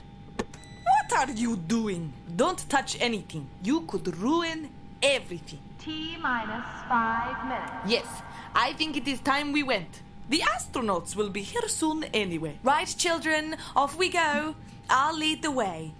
Thank you very much, Valentina. Valentina and your teacher are climbing out of the space shuttle. But you don't want to go yet. You only just got here. Go back into the flight deck. You really want to play with that joystick, so grab it and imagine you're flying through space. Pretend you're whizzing past stars. Put down the joystick and look at that big red button just in front of you. Press it. Go on. What was that? Look at the doors. They've shut. Someone's trying to talk to you on the radio. This is Neil from Mission Control. Open the doors immediately. Quick, press the button again so that the doors reopen. It's not working. The doors aren't opening. Neil, the doors won't open. Once they're shut, they stay shut until the shuttle has left the Earth's atmosphere. It's for safety reasons. T-minus 60 seconds. Oh my goodness. What have you done? We've got an entire class of elementary school kids about to take off into space. There's nothing we can do about it now. They'll have to go to Mars. But Valentina, they're barely even 11 years old. T-minus 30 seconds. We have no option. Children, listen. You need to take your seats in the flight deck. You'll have to share a seat with your partner. Quickly, we don't have time. Now, lie down so that you're looking up into the sky. Strap yourself in. T-minus 10, 9, 8, 7, 6. The shuttle is shaking and vibrating. You feel it begin to leave the ground. G-force is pushing down on your face. Can you feel it on your cheeks? Breathe slowly so as not to use up too much oxygen. Have a look out of the window to your right as you hurtle through the Earth's atmosphere. Can you see the launch pad and all the people gathered to watch you take off? Somewhere in there are some very angry astronauts. The launch pad is disappearing, and now you can see the whole city. Other cities are crowding into the window. You can start to see countries. Which ones? Your radio is crackling. I cannot believe that after $3 billion and 10 years of planning, we're sending a load of British kids to Mars. I'm worried they may not survive the... Oh, wait! We're on the radio! Children, you need to release the orange rocket blasters. Without getting up, you're going to pull the lever in front of you. Go! Rocket blasters successfully released. Now you're about to leave the Earth's atmosphere and then you'll be in space. You'll know when it happens.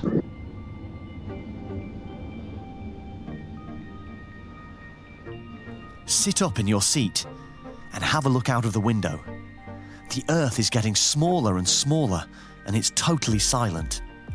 Now you've left the Earth's atmosphere, there is no gravity or air. The shuttle is just sliding through space. Children, are you receiving? Unstrap yourselves and stand up in the flight deck. Now, go and find your food cupboard. Have you found it? Open it up. There should be some astronaut ice cream in there. There's only enough for 5 astronauts, not 30 kids, so don't have too much. What was that? Everyone stay still where you are. We need to figure out what just happened. Okay, class. Some space rubble has hit the shuttle. If our astronauts were in charge, this would never happen. Yes. Anyway, the oxygen tank is punctured, and unless we repair it, soon you will run out of oxygen long before you get to Mars. Do exactly as I say. You're going to have to leave the spacecraft, so put on your spacesuit. Zip right up to the top. And put on your helmet. This will mean you're able to breathe in space. Your job is going to be to locate the hole in the oxygen tank and tape it up. You see that rope in front of you? Attach it round your middle. That will prevent you from floating off into space. Now, go and stand on the inside edge of the shuttle. When the doors open, you must find the hole in the air tank and tape it up. That's it. Take a step outside into space, but hold on to the outside of the shuttle. Make your way along the outside of the shuttle until you find the hole. Can you see anything? What's that sound?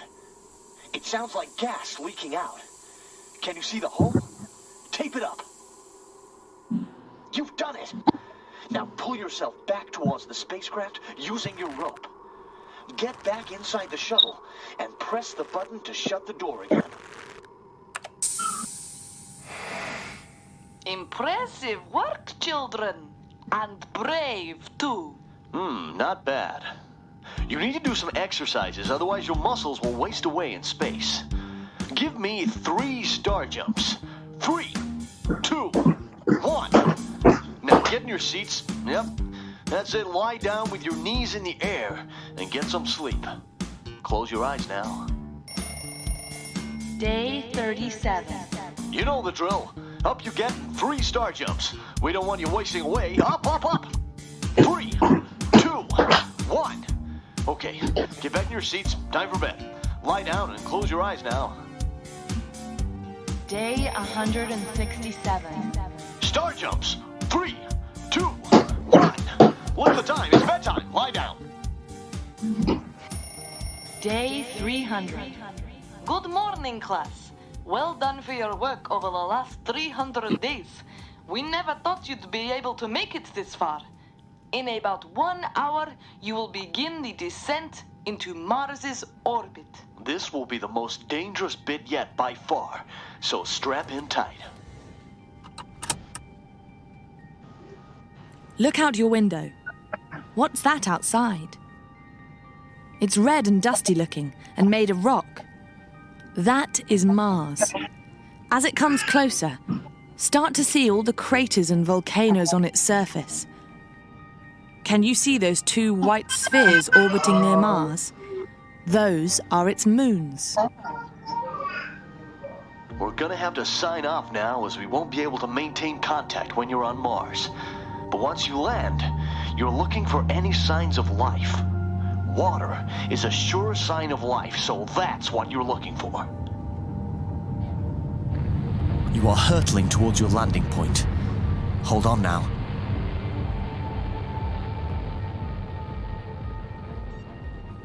Stand up and put on your spacesuits.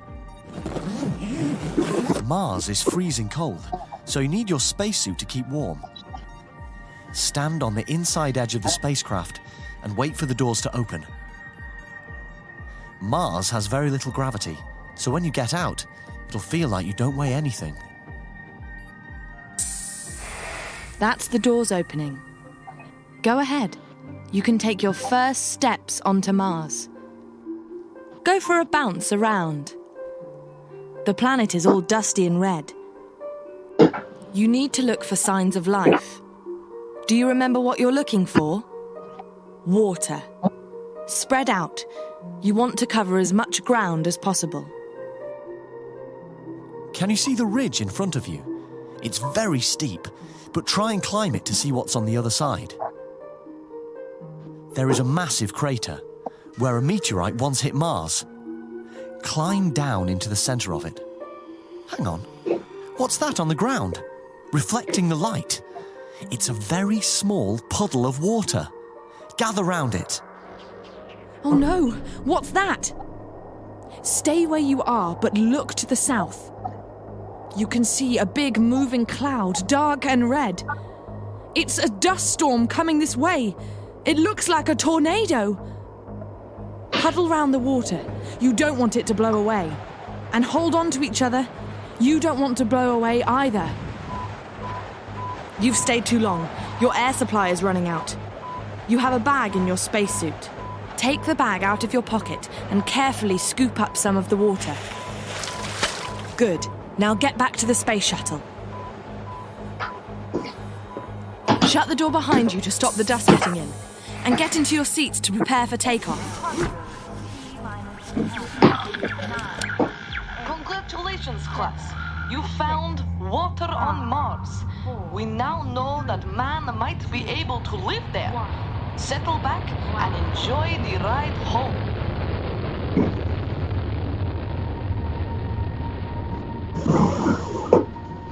Look out of your window to the right and look deep into space. No one's ever been this far away from Earth. You're starting to miss it. But soon you'll be back with your family at home. Hang on. What is that big shape a few miles away in the west? It looks like a huge lump of rock. What do you call a piece of rock in space? A meteorite. A meteorite which is going in the same direction as you, which means it's heading towards Earth. You need to contact NASA now. Pick up your radio. Mission control receiving. What is it now? A meteorite? Don't be ridiculous. It can't... Oh, yeah. Our scientists are saying they can see it in their telescopes. It's heading towards Earth, but it's small and will probably burn up in the Earth's atmosphere. Children, whatever happens, you cannot try to stop this meteorite. It's too dangerous.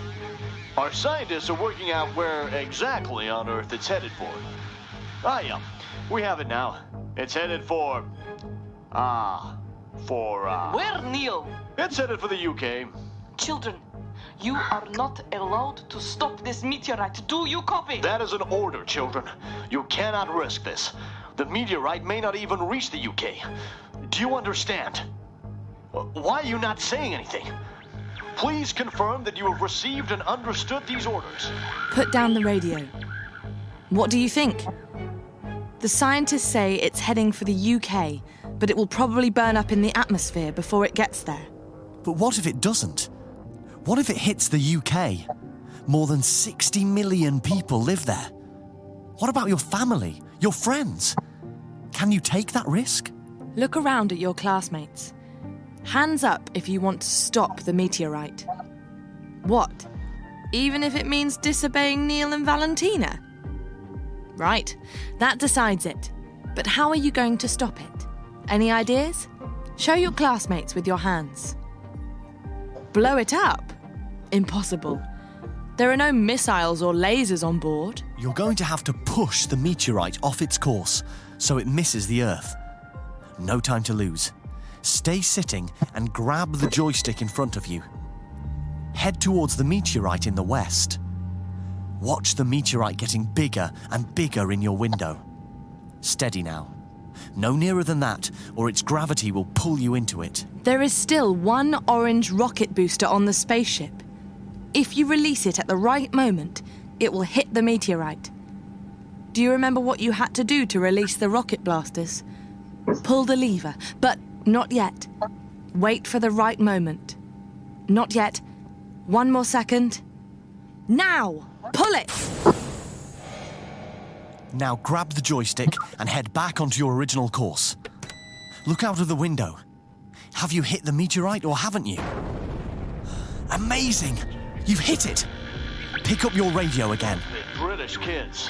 I can't believe they're risking our $3 billion spacecraft to try. Wait! The meteorite has changed direction. The children, they've moved it off its course. And the shuttle's okay. Amazing. Wonderful British kids. Clever children. Brave. Magnificent. There seems to be a message coming through. Comrades, it's for you. It's from 10 Downing Street. Thank you, NASA. I think we'll take it from here. This is the Prime Minister's secretary speaking. He would like to invite your class to Downing Street for a party and a celebratory tour of London, one of the cities you've just saved. He also advises that you change your course so that you land safely at Heathrow Airport, not the United States. Congratulations, children. The UK is looking forward to having you back.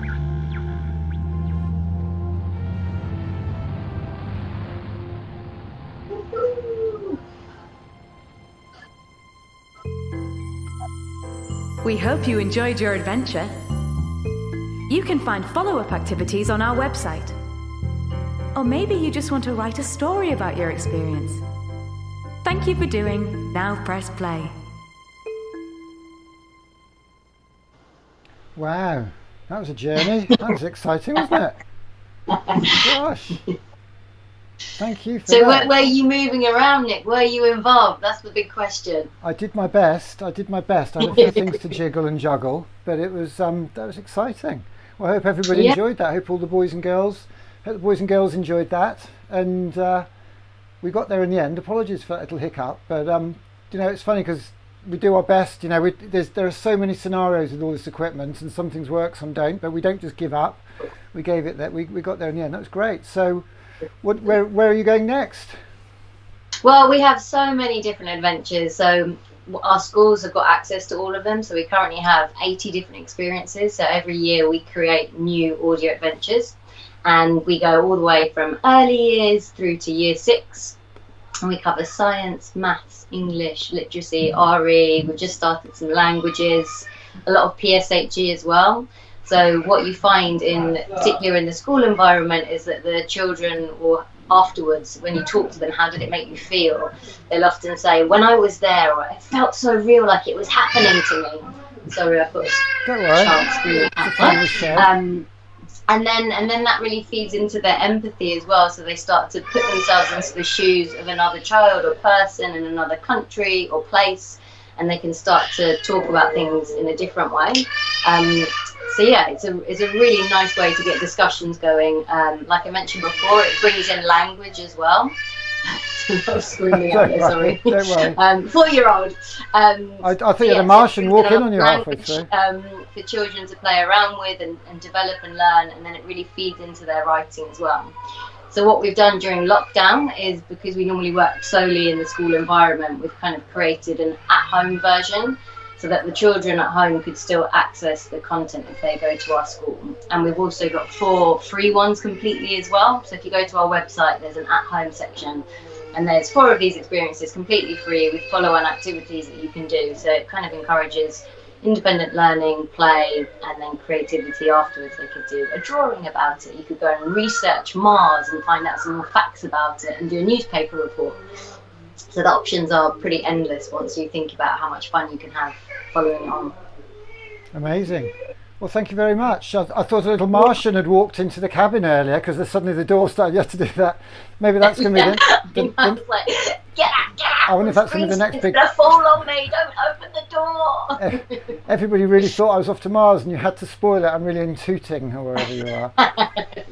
It was really actually exciting to have the image behind in the mix, so it's quite fun playing around with that. So oh, did you see it? Did you see it? Did you?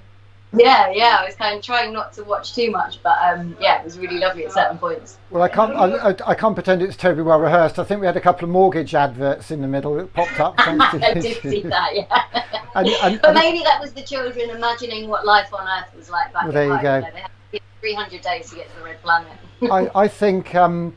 I think you either do something like this to the standards of the BBC, which are punishing and brutal, but rightly so, and that's the way it is, or you just go with the flow. You just do your best. Yeah, lo-fi, real, raw. We're human, we make mistakes, and then there's the beautiful moments. So, yeah. We've had a couple of howlers. Some people take it in a stride, and I'm grateful to you for your perseverance. It's interesting because did you go to see the Moving to Mars exhibition at the Design Museum when it was on there? No, I didn't. I missed it. Did you know about it? No, it's fun, isn't it? It's amazing how easy it is to miss this stuff. So they had the most amazing exhibition on, and we made a film. I actually went down there before it finished and filmed the whole thing. And what we're quite keen to do is to develop a whole Steamco day with creative activities based on the museum. Oh, you got that's Martians, but you can aliens arriving. Come in here. They can come in if you want to. That's fine. Sorry. Oh dear. Oh dear. This is my little alien who split his lip, so I might have to love and leave you. In 8 seconds, he's going to see himself. Wave and say hello. He'll see himself in a minute. That will be quite baffling. Well, thank you so much for having me. Thank you for your support. Let's connect again after. Keep doing what you're doing. It's great. I'm going to play the Imagine Moving to Mars film now. I'm going to fade you out order. I'm going to say goodbye, and you can just watch it on the screen. Bye. How about that? Watch it on the screen. Bye bye. Come here. Can you see yourself on there?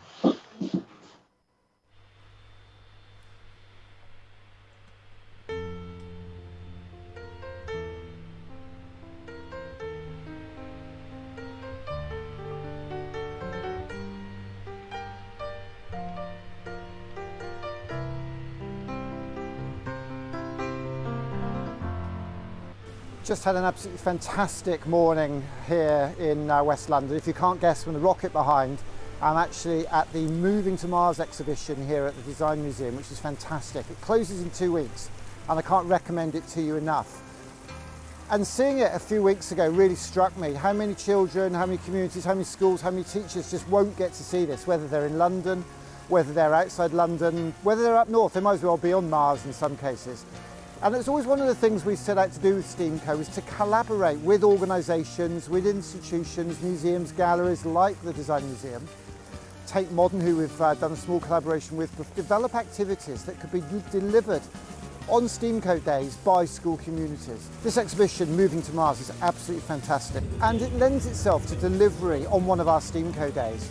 We've been talking to the Design Museum learning team here and are hopeful that we'll be able to borrow some of these assets, repurpose them and package them up for a whole day that we can deliver in schools around the country. So look out for that. We're hoping we'll be able to pull that together. But until then, check out our Rocket Kids session, an all-school assembly, a rocket making workshop for one class of children and a real community rocket launch.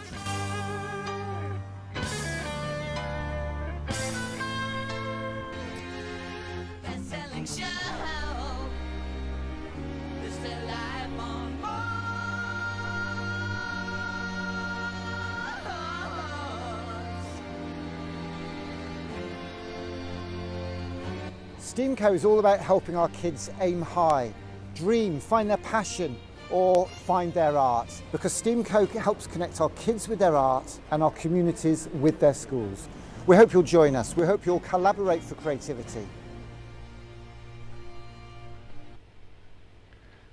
I hope you like that film. I did that in the back of a transit van going skiing. in half term. I did that in the back of a minibus, so I was quite pleased with that. What a fantastic day. I can take my headphones off now. Oh, blimey, they were squeezing my ears. What a lovely session from Tillian. It's lovely. Every year we see those guys at Camp Bestival, our spiritual home. Really, really very special to do that with them today. And it's lovely when somebody's so accommodating if we have a technical hiccup like that. Some people get a bit grumpy about it. Some people just take it in the stride. We're just a bunch of parents, creative carers, teachers, mums. I'm just a dad. We do what we can, and anybody who's going to get stressed out about that is in the wrong place. We don't want to embarrass anybody, and we'll do what we can to give you the best experience. That was just fantastic, and I know children are going to look at that. They're going to listen to that in lockdown and go on a little trip to Mars, because that really was fantastic, and I hope they close their eyes and don't watch the visuals. On the screen here at the moment, everybody at camp, activist camp, community camp at Eden. Wonderful, wonderful bunch of people, and we're hoping to hear from some of them tomorrow. We're hoping to connect with people from across the country. We've got a whole day of activities tomorrow. We've got the RSA session again. We've got art activism with Anne-Louise Quinton. We've got a bass workshop with Simon Bartholomew from the Brand New Heavies. Richard Simpson on reading. We've got Andres Harriott on damage. We've got Chris Sullivan Fire Pit. We've got a whole day of activities. It's going to be absolutely fantastic. We're going to be singing I Will Survive in the morning. And we've got the Coventry City of Culture Creative Director Shaneen Bathiad coming in as well, which is just wonderful. But tonight, the night is young. We've got 3 fantastic artists lined up for you tonight. And let's see if I can pull something up about that. Here's a slide about that.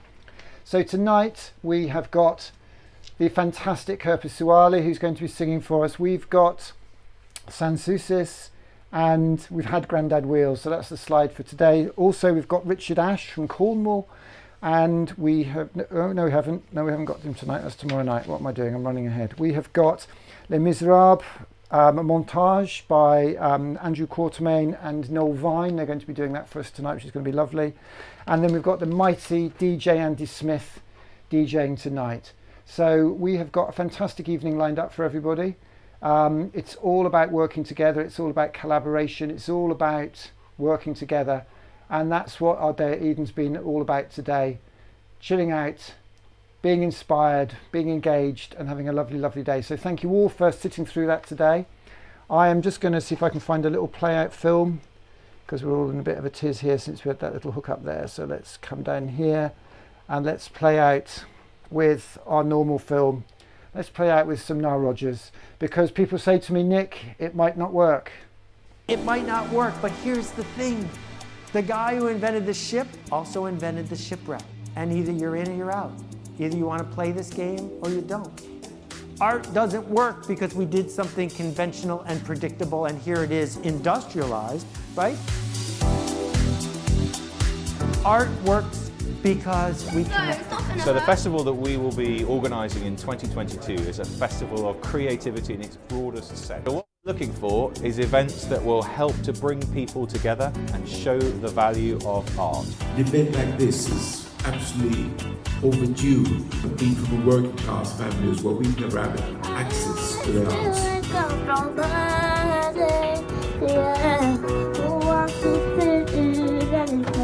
I think this is amazing, and we should encourage Nick to do more of this so that we can connect friends through art. Is actually amazing. Well, a lot of schools have taken music out of their curriculum, and I find that really important. This book is going to change lives. There are 7 stories. Keep doing what you're doing. I love your passion.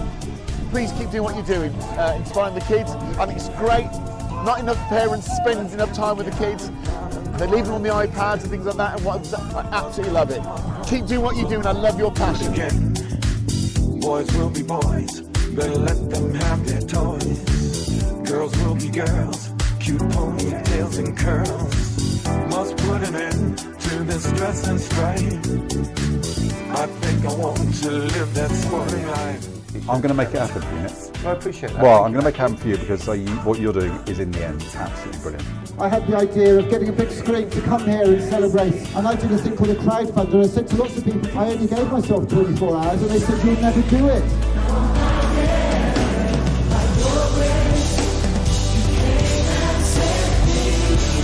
One time for the Lord. Art and creativity is absolutely everything, you know, to secure the jobs for the future. Niall, what does collaboration mean to you? For me, collaboration is everything. So my whole life is a collaboration. Niall Rogers there, collaboration is everything. Collaborate 20. And we play out as ever with our film of what we achieved last summer with a school community in Bradford. A message to Yorkshire, a message from Yorkshire, because Yorkshire's in the house tonight.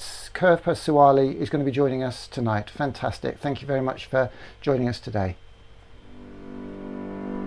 I have a dream that one day this nation will rise up, live out the true meaning of its creed.